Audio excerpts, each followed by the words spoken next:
Ученые только что обнаружили озеро в Антарктиде, которое переворачивает все, что мы считали известным о жизни на Земле. Они просверлили толщу льда и обнаружили жидкую воду там, где все должно было быть заморожено до твердого состояния. И внутри этой воды есть жизнь. Я имею в виду настоящие живые организмы, процветающие в темноте, нетронутые веками. История началась с экспедиции, которая добавила новую, невероятно важную точку на карте Антарктиды.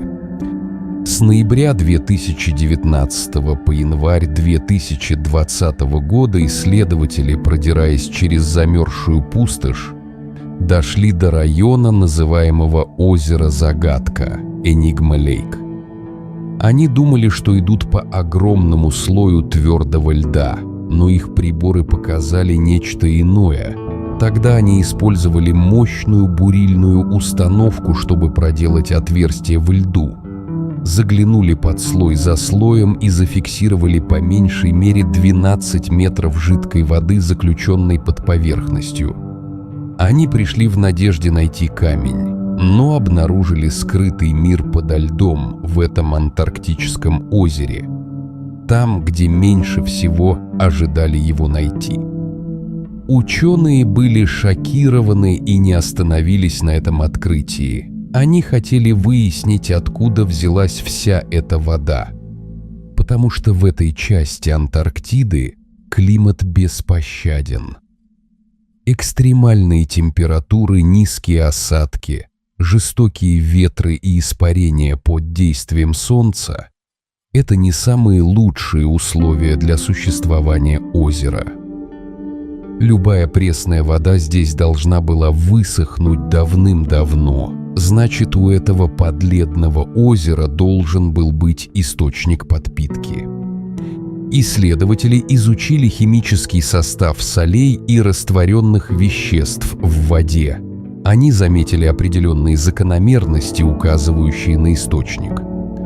Похоже, близлежащий ледник питал это озеро через какой-то подземный путь, существование которого никто не ожидал. Итак, вот оно.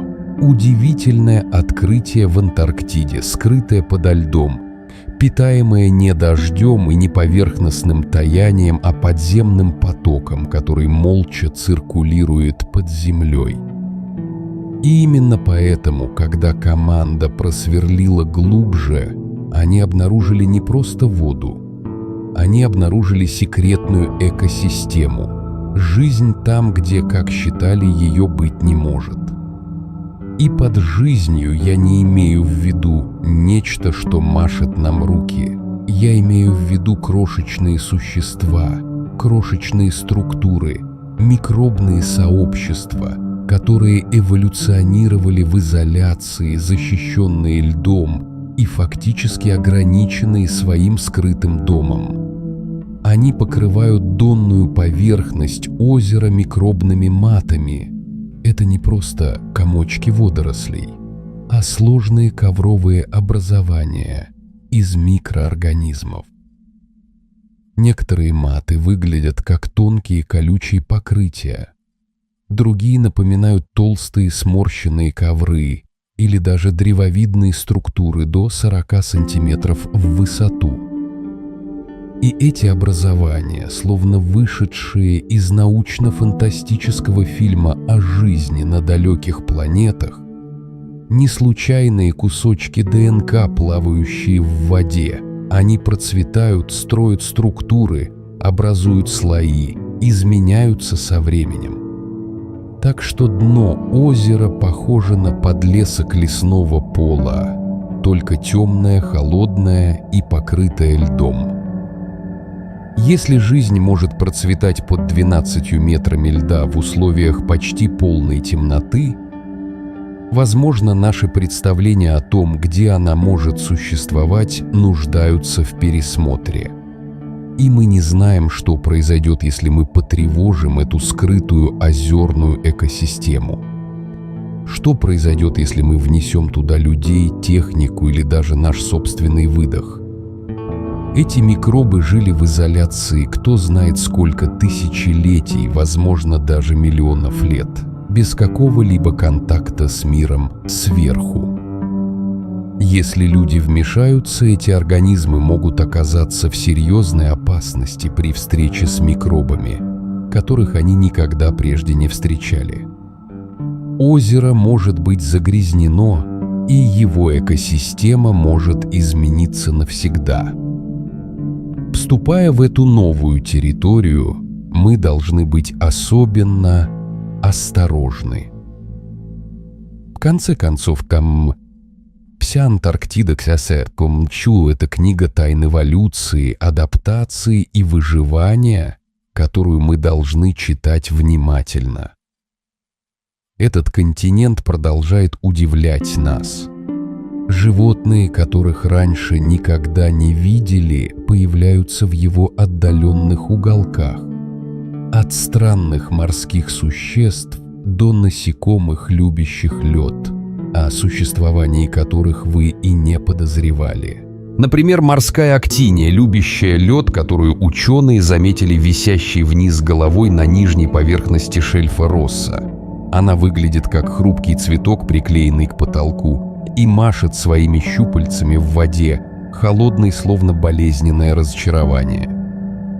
Исследователи спустили робота под лед и обнаружили совершенно новый вид.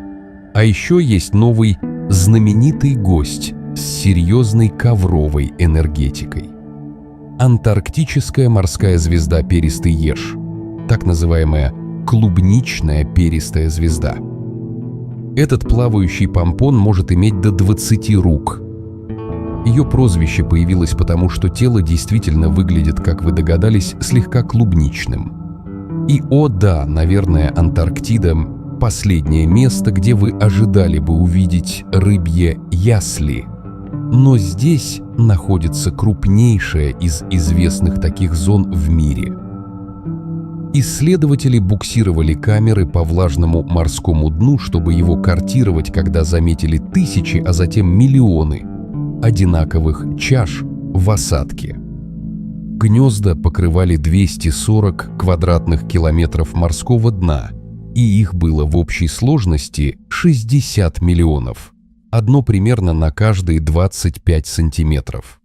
Все гнезда принадлежали ледяным рыбам. Эти существа имеют белую кровь, то есть у них отсутствует гемоглобин, вещество, которое делает кровь красной. И тем не менее они как-то сумели выжить в воде, настолько холодной, что это может показаться душераздирающим. В каждом гнезде сидела родительская рыба, охраняя примерно 1700 яиц. Оказалось, что тюлени Уэдделла объедают ледяных рыб, так что это огромное место размножения не просто питомник, оно также является буфетом для соседних хищников. И говоря о буфетах, сами ледяные рыбы питаются за счет теплого подъема, который поднимает питательные вещества и микроскопический планктон. Удивительно то, что колония ледяных рыб имеет четкую границу, буквально линию в песке. Край этой границы идеально совпадает с внешним ободом зоны теплого подъема, что выглядит как тщательно выстроенный эволюционный прием. Другое открытие в Антарктиде, которое потрясло ученых, не было ни эффектной рыбой, ни костями динозавра, а, возможно, оказалось даже более важным для науки. Пузырьки. Крошечные древние пузырьки, пойманные в том, что может быть самым старым льдом, когда-либо поднятым на свет. Почти 1,2 миллиона лет. До этого открытия исследователи имели климатические записи, охватывающие 800 тысяч лет назад. Но им хотелось большего. Они потратили годы на поиски идеального места, где лед мог бы поведать свою историю напрямую. Некоторые районы Антарктиды содержат лед, возможно, в возрасте 3 или 4 миллионов лет. Но он фрагментарен, и им нужна была непрерывная запись. Когда они, наконец, просверлили в нужной точке, они обнаружили кристально чистые керны льда с пузырьками, которые захватили атмосферу Земли такой, какой она была сотни тысяч лет назад. Когда ученые анализируют воздух внутри этих пузырьков, они изучают не просто газы. Они могут понять, чем дышали наши далекие предки, что планета вдыхала и выдыхала, и как развивался ритм жизни и климата задолго до нас. Период около 900 тысяч лет назад, запечатленный в этом льду, мог быть одним из самых драматичных в истории человечества. Согласно генетическим исследованиям, численность человечества сократилась примерно до 1300 индивидов на всей планете. Никто точно не знает, что именно к этому привело, но это мог быть климат. Поэтому эти древние пузырьки могут содержать ключи, которые помогут нам понять, как наши предки пережили одну из самых тяжелых глав в истории Земли и, возможно, как мы сами сможем пережить следующую. Потому что, знаете, планета продолжает повторяться, предлагая нам новые и неудобные уроки. И Антарктида этому учит. Один из уроков, который мы можем выучить не самым легким образом, связан с тем, что скрывается под ее льдом. Ученые недавно обнаружили, что под Антарктидой происходит нечто, что далеко не спокойно. Там могут таиться вулканы, молча ожидающие своего часа. Да, вы правильно услышали. Вулканы. Горячие огненные очаги, находящиеся под милями льда. Команда использовала компьютерные симуляции и обнаружила, что когда части льда тают, давление, придавливающее эти вулканы, ослабевает. И бум! Они могут начать расплавлять еще больше льда изнутри. Это похоже на самопитывающуюся петлю хаоса. Лед тает, вулкан просыпается, тает еще больше льда. Даже если человечество завтра резко прекратит влиять на климат планеты, эта цепная реакция может продолжаться. Потому что дело не только в воздухе, дело в огне, скрываемом внизу. Самое пугающее в том, что такое таяние может поднять уровень моря гораздо больше, чем мы думали. А поскольку Антарктида содержит более 70% всех запасов пресной воды на Земле, вы можете представить себе, к каким драматическим последствиям это может привести. Так что теперь вы видите, карта Антарктиды с Нашкия – это как настоящая настольная игра для человечества. И мы должны быть осторожны, изучая, играя с ней. На сегодня все, так что если вы удовлетворили свое любопытство, поставьте лайк этому видео и поделитесь им с друзьями.